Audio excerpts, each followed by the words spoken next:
Merong isang awitin na sinasabi, the love of Jesus is sweet and marvelous. And it's usually sung by children, and we probably have sung it earlier on in our Christian life. Truly, the love of God is sweet and really marvelous. The love of Jesus has many faces and forms and essences, kaya dapat din natin ito na hindi lang maunawa, kundi maipamuhay. At yan ang pag-aaral natin ngayon, pinamagitan natin the N and C, love of Jesus. Dear Lord, we thank you that you are loving. We thank you, Father, that you have given us a loving Savior in the person of your Son, Jesus.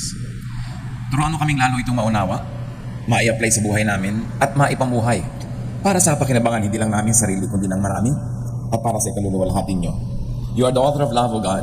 Teach us how to value love and how to give more meaning to it.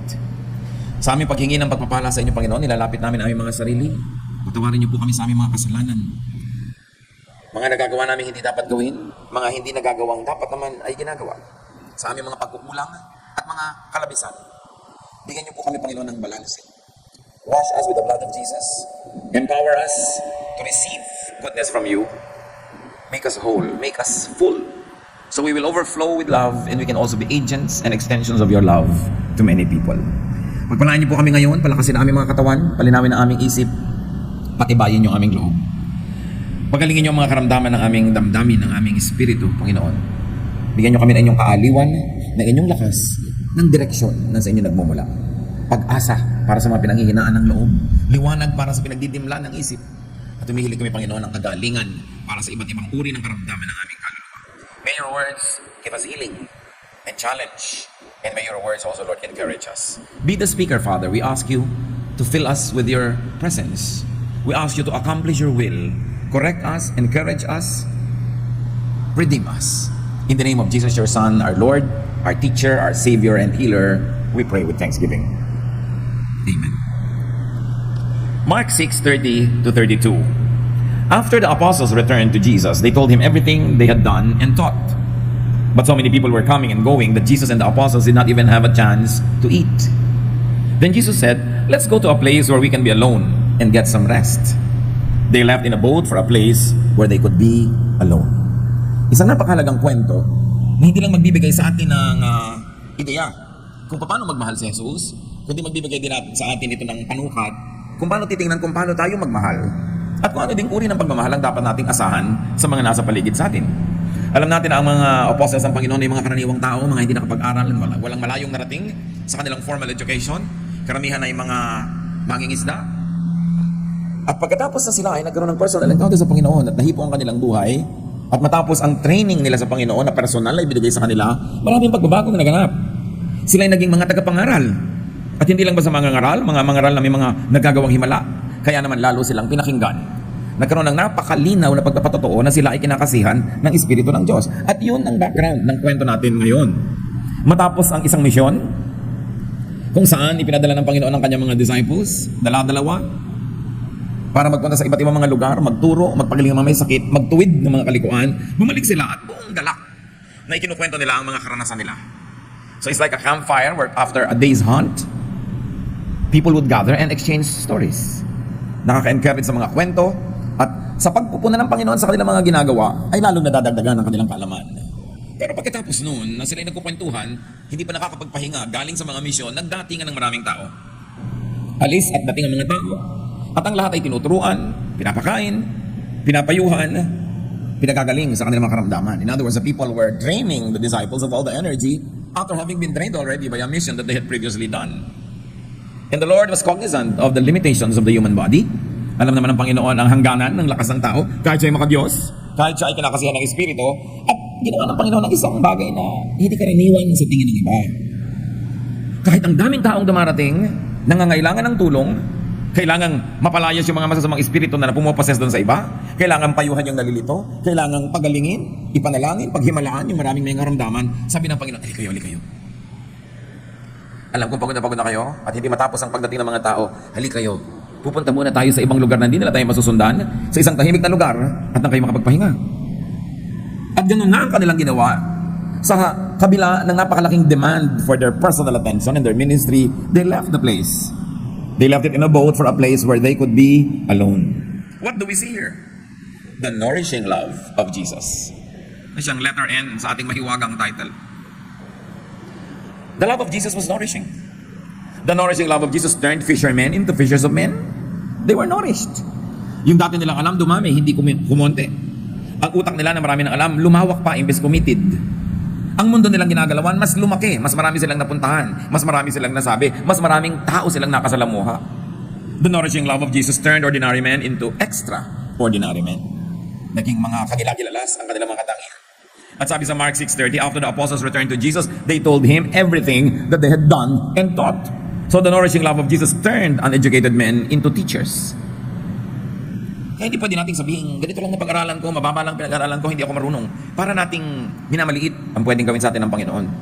Kasi sino mang tao na inaamin ang kanyang kakulangan pero willing magtrabaho, willing magsikap, willing magpaturo, willing mahirapan, lalaki ang isip, aasenso ang kanyang kalagayan, dadami ang pwede niyang gawin, lalaki ang kanyang mundo. Pero pagka excuse mo 15 years ago, 10 years ago, 5 years ago, pare-pareho lang na, kasi hindi ako marunong, kasi kulang ang training ko, kulang education ko. Tapos walang nagdadagdag sa iyong alam, habang dumadagdag ang edad mo sa Panginoon, dumatagal lang yung pagiging mananampalataya, hindi nadadagdagan ng nalalaman mo, kumukonti pa, hindi nadadagdagan ng ministry mo, lumiliit pa. Hindi mo nararanasan. Dahil siguro ayaw mong tanggapin yung nourishing love of Jesus. These were unlettered men, but now they were not only doing miracles, they were teaching, which by itself is miraculous. So the Lord turned uneducated men into preachers and even healers. They turned into miracle workers. At maraming mukha o anyo ang himala, hindi lang magpagaling ng may sakit. Yung mga hindi mo na motivate mo, himala yun. Yung mga dati mong kahinaan na naging kalakasan, himala yun. Maraming himala na dapat ay nangyayari sa buhay ng mananampalataya. Hindi lang yung usual. That a real believer who is on fire with the Lord should not be bored for a long time. Maybe once in a while, dumarating yung boredom, yung parang fruitlessness, parang tinatamad ka ng lalamig, pero hindi dapat nagtatagal yun ng mahigit ilang araw. Nire-remedyohan, inilalapit sa Panginoon, o kung hindi man, sabi ni Paul, I beat my body to make it my slave. So tinatamad ka man, magsisipag ka. Inaantok ka man, babangon ka. Wala ka mang alam, mag-aaral ka. At mapapalitan mo yung ihip ng hangin sa iyong buhay when you allow yourself to be nourished by the life-giving Spirit of Jesus. That each day with Jesus should be really better than the day before. At napakadaling sukatin pag matagal ka na sa Panginoon. So sukatin mo lang quantity, in terms of quantity. O dati ganito karaming nakukompose mong kanta, dumami ba? Dati ganito karaming klase mong tinuturuan, dumami ba? Dati ganito karaming chapters ang nababasa mo sa isang linggo, dumami ba? Kasi dapat you get better and better every day. Paglago ng palago ang isip. Para yung pangunawa mo nung araw, bagamat tama, lalo pang tumatama, lalong paganda ng paganda, palinaw ng palinaw, pataas ang level. Napakahalaga ng pag-ibig ng Panginoon, hindi ka lang niya iniibig para ka konsentihin, para ka laging unawain na wala ka naman nangyayari sa iyo, wala ka na-accomplish. No, the nourishing love of Jesus would like you to be fruitful. Sabi niya, ako yung puno, sanga kayo. Dapat mamunga kayo kasi ako yung puno. Yung puno ang napipintasan o kaya hindi napupuri kung kulang tayo ng pumumunga. So kung ang pag-ibig ng Panginoon, ini-improve tayo, dapat willing tayo mag-operate para tayo ma-improve. Siyempre may free will ka rin naman, hindi ka naman pipilitin ng Diyos kung talagang ayaw mo o kalahati lang yung tinatanggap mo o 1/4, yun lang ang mangyayari. Pero kung tumatanggap ka na rin lang, pati pa buo, pati pa lubos. Ang iksi-iksi ng buhay para maraming bungang maibunga, maraming bulaklak na maipamulaklak, maraming accomplishment, maraming blessing na matanggap at maraming papuring maibigay sa Panginoon. At hindi lang yun, dahil tayo itong matanggap ng pag-ibig ng Diyos, dapat nagbibigay din tayo niyan. If the love of Jesus is nourishing, if it is important, then we should also nourish other people. Our love should help people improve. Our love should help people become fruitful and fulfilled. May mga pag-ibig na seloso, na mula nung inibig mo ang taong ito at inibig ka rin niya, pinapaliit mong mundo niya. Ayaw mo na siyang matuto, ayaw mo na siyang makisalamuha, ayaw mo na siyang dumami ang ginagawa, dahil gusto mo masolo mo lang siya. Ayaw mo na siya kaibig-ibig, kakakit-akit, na nakikita, visible, audible, because gusto mo suluhin. And it's the kind of love of Jesus. Hindi niya sinolo yung mga disciples, matapos niyang i-train, pinapawalan niya. Kaya nga sabi, if you love something, set it free. If it comes back, it is yours. If it doesn't, it never was. Kaya nga yung mga magnobyo, pag matagal na magnobyo, sabi, pwede na kaya kami magpakasal? Gano'ng katagal na kayong magkasintahan? Ganito pong katagal. Mula nga po noon, hanggang ngayon, di pa kami nagkakahiwalay. Abay, kailangan niya ng test of absence. Ano po yun? Baka naman sobrang lang kayo nasanay na magkasama lagi. Kaya akala nyo nga, mahal nyo na isa't isa. Subukan nyo magkalayo for a while. Because real love makes the heart grow fonder when the loved one is absent. Kaya nasabi, absence makes the heart grow fonder. At sinabi rin, absence lessens half-hearted passions and increases great ones. As the wind puts out a candle and yet stirs up a big fire. So kung talagang mahal mo, sumisiti. Pero pagka nearest is dearest, out of sight, out of mind, hindi yun malalim na pag-ibig. Kaya dapat binibigyan ng test. Pinapalaya mo, hindi mo sinosolo lang. Pero maraming pag-ibig, anong gusto mo, solohin na lang yung tao kahit na lumiit ang mundo niya. Hindi na niya ma-develop yung mga skills and mga talents niya. Hindi na siya mamulaklak at mamunga para sa'yo na lang. That is not the type of the love of Jesus. Our love must not limit, diminish, and imprison people. Now let's take a look at the other face of Jesus' love, the considerate love of Jesus, which is the main point in the story today. Nakita niyo yung konsiderasyon niya? The considerate love of Jesus did not turn his disciples into slaves. It did not turn his disciples into robots, into work or ministry machines. The considerate love of Jesus did not turn his disciples into just tools in a production assembly line, which could have easily happened if the Lord wanted to. Because this is what easily happens in any cause-oriented movements. Mga nationalist movements, maraming mga tao sinasacrifice lang nung ideology leaders. Ganun din sa mga ideological movements and even religious movements. There are religious leaders who will go into religious war and then they send their members, their flock, to die in the battlefield in the name of God. Ang dami ng religious wars na nangyari. Pag pinag-aralan natin yung history ng church, ng mga 10th, 11th centuries, na nagkaroon ng mga wars to regain Israel from the Muslims, grabing gera ang ginawa niyan. So many people from the so-called Christian world died by the hundreds of thousands dahil sa mga gerang ganyan. But on top of that was a religious leader who was sending people to their deaths. Kahit hanggang ngayon, maraming mga zealots, maraming mga taong kahit sumabog ang katawan nila, mapasabog lang nila yung katabi nila, gagawin nila. And their leaders train them to do that. Leaders train people to die. There are many leaders who are training people to sacrifice their entire lives. Kung ano-ano mga vows, kung ano-anong mga sinusumpaan nila na pagpapakasakit, pagdurusa in the name of God. Emotionally and intellectually charged causes could attract extremists, zealots, to sacrifice themselves. Because there are sacrifice-hungry people. And it's a very interesting study. Sabi nung iba, bakit po the same Bible, the same church, the same lessons, bakit meron nagiging mga sobrang committed to the point na sila ay parang mga extremist? Nagiging zealots, nagiging mga fanatics daw sa mga born-again Christians. True. Pero hindi lang po sa mga born-again Christians may fanatics. Yung mga fanatic na bawal sumaya, bawal kumain, bawal lahat ng maganda. Hindi lang sa born-again yan. Even in the Roman Catholic Church, ang daming fanatics. Lahat nga halos sa mga santo at santa ng Roman Catholicism, may fanatic eh. Yung mga hindi kumain talaga hanggang mamatay, yung mga yung nagsakripisyo, yung hinahampas ang sarili. Hanggang ngayon nga, may mga naglalagyan ng mga tinik sa kanilang mga hita para lagi silang dumudugo, para nagsasacrifice. Merong talagang hindi kumakain ng napakatagal. Ang daming pagdurusa. At hindi lang sa mga Christians na iba-ibang sekta. Sa ibang relihiyon din. May mga fanatic din. Yung talagang kahit patayin mo sila o pumatay sila, gagawin nila. In other words, fanaticism is not a franchise of Bible-based Christians. Every religion attracts fanatic followers. In other words, kahit anong relihiyon mo, kung talagang fanatic ang cells mo, ang mga molecules mo, magiging fanatic ka. At ano ang trait ng mga fanatics na ito? Habang pinagdurusan mo sila, habang kinakawawa mo, habang inaalipusta mo, mas nagugustuhan nila. Because to some people, it is their only way to be accepted. To some people, it is the only way to belong, to have importance and meaning, so they make nothing of themselves and of their lives, so that they could have meaning. But Jesus is not for all of this. At yun ang gusto kong bigyan ng diin. Ang mga taong sobrang sacrifice in the name of God, dishonor God because God doesn't want your sacrifice. God only wants your obedience. God wants your love, your loyalty. Not only to an unknown and unseen God, but expressed by loving others and by being good to people, even to yourself. Fanatic people set themselves to be exploited. They tell you with their body language, with their words, kahit anong ipagawa mo, gagawin nila, kahit anong pagdurusa, mas unreasonable, mas mahirap, mas gusto nila. And they will use verses to support their fanaticism, just like people of other religions that will use some verse, some sacred literature, some song, whatever, to prove that they are better and more spiritual than others by sacrificing too much. But Jesus would not do any form of exploitation. Mark 6:31, but so many people were coming and going that Jesus and the apostles did not even have a chance to eat. Then Jesus said, let's go to a place where we can be alone and get some rest.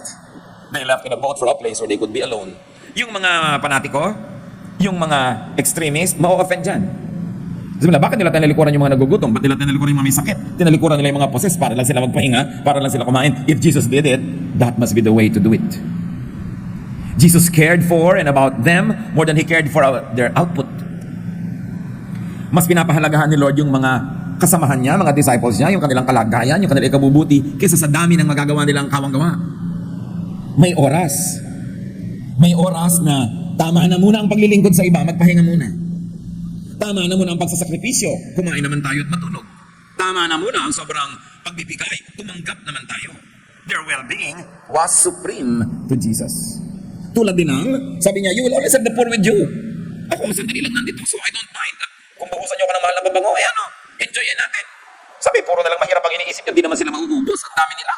Sabi ko, hindi ako hindi lang laging nandito, so bakit yung sinisisi yung tao nagbuhos ng mahal na pabango?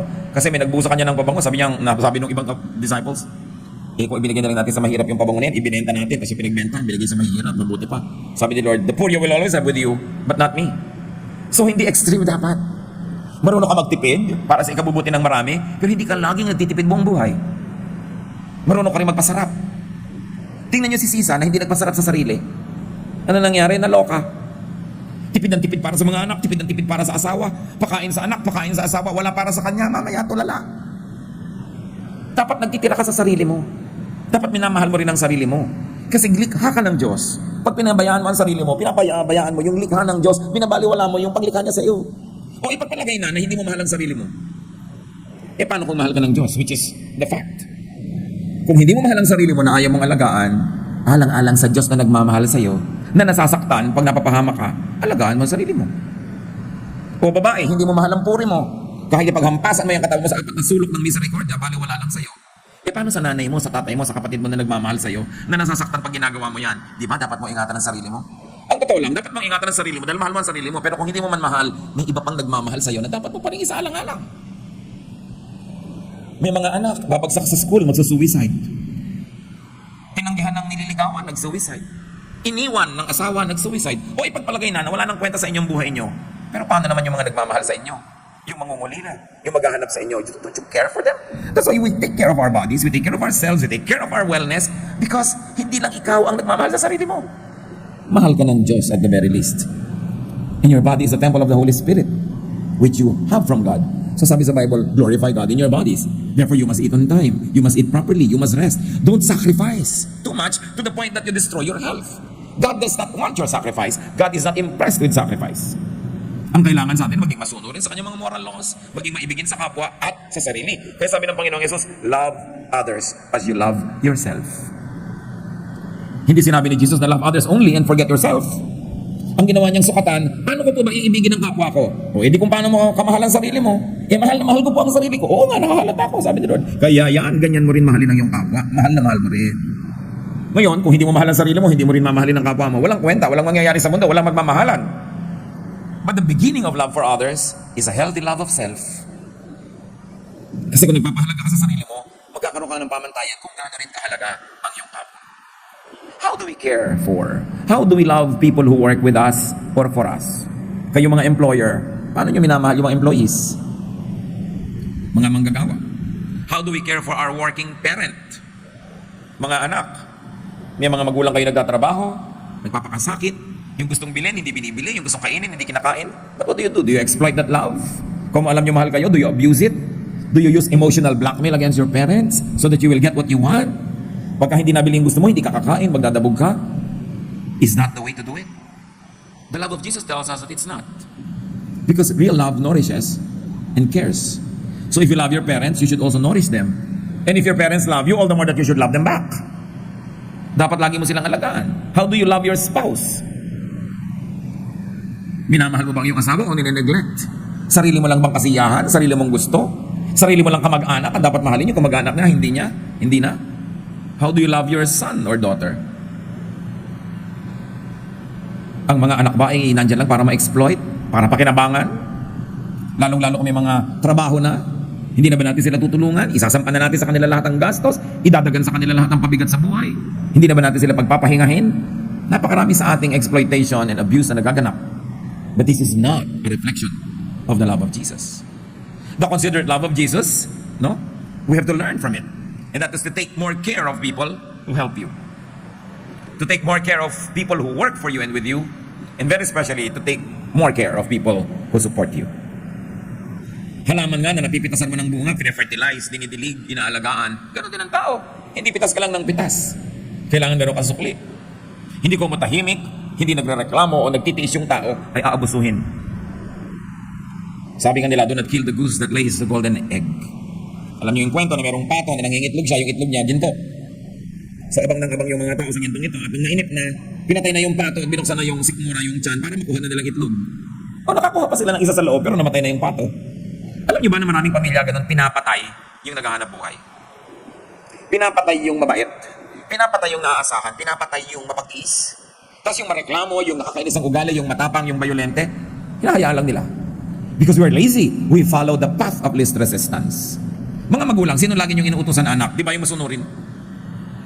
Hindi niyo na halos inuutosan yung matigas ang ulo? So ang moral lesson, tigasan mong ulo mo para huwag utosan lagi ng nanay mo. Tama bang moral lesson yon? Sinong lagi niyong hinihingan? Yung hindi nagre-reklamo, di ba? Pag isa lagi mo hiningan, magre-reklamo, so sisinghal-singhal pa. Hindi mo nahihingan sa susunod. Moral lesson, suminghal-singhal ka, magkapang-kapangan ka para huwag ka nang hingan ulit. Tama ba yun? Mga maling pag-abuso ng mabubuting tao. Do not kill the goose that lays the golden egg. Paulit-ulit na lesson yan ng ating buhay. Nung araw, nung uso pa yung mga manok na nangingitlog sa pugad, at sa probinsya, uso pa to, alam nyo na pagka yung manok pumutak ng itlog. So yung mga kukuha ng itlog, pupunta na doon sa pugad, kukuhanin yung itlog na mainit pa dahil yun ang bagong labas na itlog. Pero laging may isa doon na natitira, hindi mo kinukuha, ang tawag doon pangate. Kasi pag yung isa doon, kinuha mo pa, pagbalik ng manok, wala ni isa. So yan, ang dami ko ng beses ng itlog. Yung ba namang isa dito, kinuha pa nila, hindi na siya mangingitlog, nagtatampo. Kaya ang moral lesson, huwag mong kukunin yung pangate. Sa tao nangyayari rin yun.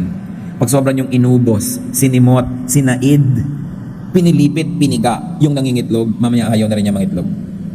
Mawawala na siya ng gana magsikap kasi kahit anong hirap ang gawin niya, wala rin natitira. Kung lagi kang hingi ng hingi, tapos pupuntahan ka, wala ka rin naipundar, wala ka rin nagawa, hihingi ka ng pambayad ng utang, pag binuntahan ka, may utang ka pa rin, inubos mo lahat, susunod di ka nabibigyan. Pagtatampuhan ka ng hindi ng manok, ng tadhana sa buhay. Kaya dapat, pinakikinabangan natin, huwag nating ubusin. Huwag nating abusuhin. Hindi mo alam na yung tao pala na inaabuso mo, nagpapasensya sa'yo lagi, isang patak na lang, puno na. Hindi mo alam na nagbabalak na pala yung asawa mong layasan ka next week. Tapos may ginawa ka pa ngayong masama, napaaga, bukas umalis na tuloy. Meron naman nagbabalak na layasan ka pero gumawa ka ng mabuti, nakakita siya ng pag-asa na magbabago ka, di na niya itinuloy. You never know what's going on in the mind of people around you. Don't abuse people. Huwag ubusin ang pangati, sabi nga ng matatanda. Huwag itulak ang mga mabuti na mapuno, mawala ng gana, mainis. So the lesson from the Lord here is be more nourishing, be more considerate to your loved ones, to people who love you, to people who help you, to people who serve. Kahit sa church, kahit sa mga bagay na makabayan, makadiyos, makiramdam kayo mga kapatid kung kayo inaabuso. Kasi ang daming abusado sa church. Minsan ka lang mag-donate, laging duty mo na mag-donate. Sa mga kapatiran, minsan ka lang mag-libre, lagi ikaw na maglilibre. Pag may restaurant ka, may dumalaw, pinakain mo, mamaya lahat ng dadalaw, papakainin mo na. Parang wala ng katapusan. Hanggang mawala yung pangati, magsawa yung tao, at either makipagputol ng relasyon sa'yo, o pasamain na lang niya yung ugali niya to preserve whatever is left. So, papakiramdaman din natin, am I being exploited? Am I being abused? Brothers and sisters, even in the service of God, do not invite or tolerate abuse. Do not advertise yourself of somebody that can be abused. Pag nakakaramdam kayo na medyo inaabuso na kayo, magparamdam kayong ayaw nyo, tumanggi kayo, say no. It is one of the virtues that we have to learn, to say no. Kasi ay hindi ko na kaya, o ayoko na. Tama na muna, pagpahingahin nyo ako. Kahit sa pamilya. Pag emergency, lumalapit sa'yo, pero pag birthday, lalapit pa rin. Pag may handaan, lalapit pa rin. Hindi na emergency yan, hindi na nakakamatay na hindi mag-debut. Pero hihingan ka pa rin. Minsan lang naman mag-debut. Minsan ding ikasal, minsan ding binyagan, minsan ding mamatay. Hindi na matatapos, hindi na mauubos. Kailangan lagyan natin ng hangganan. Yung mga religious zealots, mga fanatics, makahalata kayo kung pinapatay nyo na inyong sarili. Sobra ng pagdurusan ninyo. At may bisyo pa yung mga fanatic. Hindi sila kontentong sila lang yung fanatic. Dapat lahat din. So kung gusto nila mag-ayuno ng 6 na buong araw, dapat kayo rin. Kung hindi, demoni kayo. Kung ayaw nila magbihis ng maganda, dapat kayo rin. Hindi.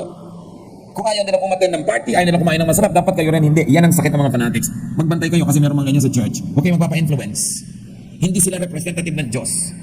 And I'm going to discuss that in another issue about the Lord not wanting fanaticism and not wanting needless sacrifices. Hindi ko masakripisyo ng kasakripisyo, nagugutom ka, mukha kang tiriringgay, hindi ka maganda, nangangayayat ka, mukha kang kalansay, natutuwa na sa iyo ang Diyos. Dapat natin kilalanin yung Diyos na ating tagapagligtas. Dahil pati sa mga fanaticism, iniligtas na rin ni Jesus sa mga tao. Hindi kailangan yun. At hindi yan sila fanatic dahil sila yung makakristo. Kahit sa ibang relihiyon sila napasali, magiging fanatic pa rin sila. Dahil molecular, cellular, genetic, doon dapat magsimula ang pagbabago. Dahil lahat ng relihiyon may mga ganyan. So, what do you do with people who love you and nourish you? Be more appreciative in words and in action. And the greatest appreciation you could show to people who love you is by giving them rest. Rest sa gastos. Kung inililibre nila kayo every day, gawin niya naman na, Sunday ngayon ako naman, kahit na ang libre kayo napakahina, napakakonti, ma-rest naman siya. Pag siya lagi ang taya, ikaw naman. Kailangan ng tao ng rest. Ganun yung ginawa ng Panginoon sa kanyang mga disciples. Kahit na may mga possessed doon, kailangan ma-deliver. Kahit may mga nag-aagaw buhay na kailangan ipanalangin, pinagpahinga muna niya. Pinagpapahinga ba natin yung mababait? O mas pinapagod pa natin, total hindi naman nagre-reklamo? Be more expressive of appreciation, especially to God. How do we express our appreciation of God? Sabi ni Lord sa Malakay, you rob me, mga magnanakaw kayo, you rob me. At sabi ng mga tao, how do we rob you? Sabi niya, in your tithes and offerings, don't you think I count? Sabi ganon? Give back to God what belongs to God. The Lord expects it. Nung may pinagaling siya, 10 tao, isa lang ang bumalik. Sabi niya, palagay ko 10 yung aking pinaghimalaan. Bakit nasan yung siyam? Ikaw lang ang bumalik dito. So hinahanap niya yung pagbabalik. Hinahanap niya yung pagpapasalamat. Hinahanap niya yung appreciation kahit sa Diyos. Tao pa kaya ang hindi maghanap ng ganong klaseng recognition? The love of Jesus nourishes. The love of Jesus is considerate. Make that kind of love your love for others, even for yourself. And don't allow others to love you in the wrong way that you get abused. Hindi ka banalan, hindi ka baitan na magpaabuso. You have to protect yourself, who is God's creation and who is loved by God. Hindi ka banal pag nagpapaabuso ka. Ayaw ng Diyos noon. Jesus wants you free. Jesus has set you free. So alisin natin yung sobrang mentality na magtitiis na lang ako. You've got to register your protest when you're being abused. Why? Because people think it's okay. Then you've got to let them know. At kung magtitiis ka talaga, pwede mo sabihin sa nanay mo, nanay, pagod na ako sa mga sobrang pagpasa sa akin, sa paghingi niya sa akin, pagbibigay sa mga kapatid kong tamad. Pagod na ako sa pagpapasensya sa mga anak niyo, apo niyo, kung sino-sino pamangkin niyo, na sa akin niyo isinasampa. Pero dahil mahal ko kayo, tutuloy ko pa rin kayo. Pero gusto ko malaman yung pagod na ako. Diba? Ulitin niyo nga. Practice kayo kasi maraming nanay na abusada. Diba? Maraming kamag-anak na abusada. Kailangan niyo sabihin, you are free. Huwag lang kayong maging rude, huwag kayong maging magaspang, but you must register your protest. Why? Because you're a dignified person, created in God's image. You were not created by God to be a slave. But God likes you to love. God likes you to support people. God likes you to be kind. But do not turn yourself into a doormat. Do not turn yourself into basahan na hinakagis-agis lang ng tao. Because you were fearfully and wonderfully made. Ama naming Diyos, salamat po dahil mahal niyo kami. Turuan niyo po kami, Panginoon, na magpahalaga sa lahat ng nagmamahal sa amin.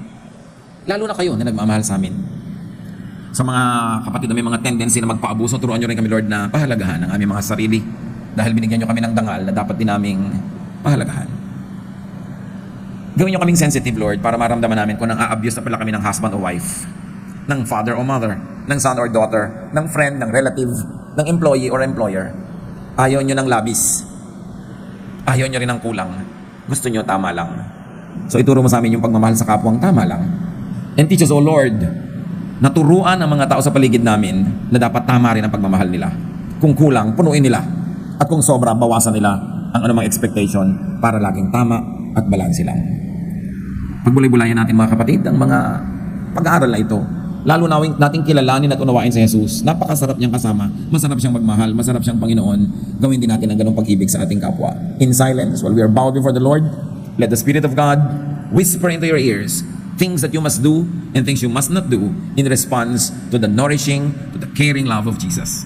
Lord, sa amin pong sandaling pananahimik, teach us, guide us. Buuin niyo po ang aming mga pagkasira. Punan niyo ang aming pagkukulang at tanggalin niyo ang mga labi sa amin. Let's be alone with the Lord in silent meditation.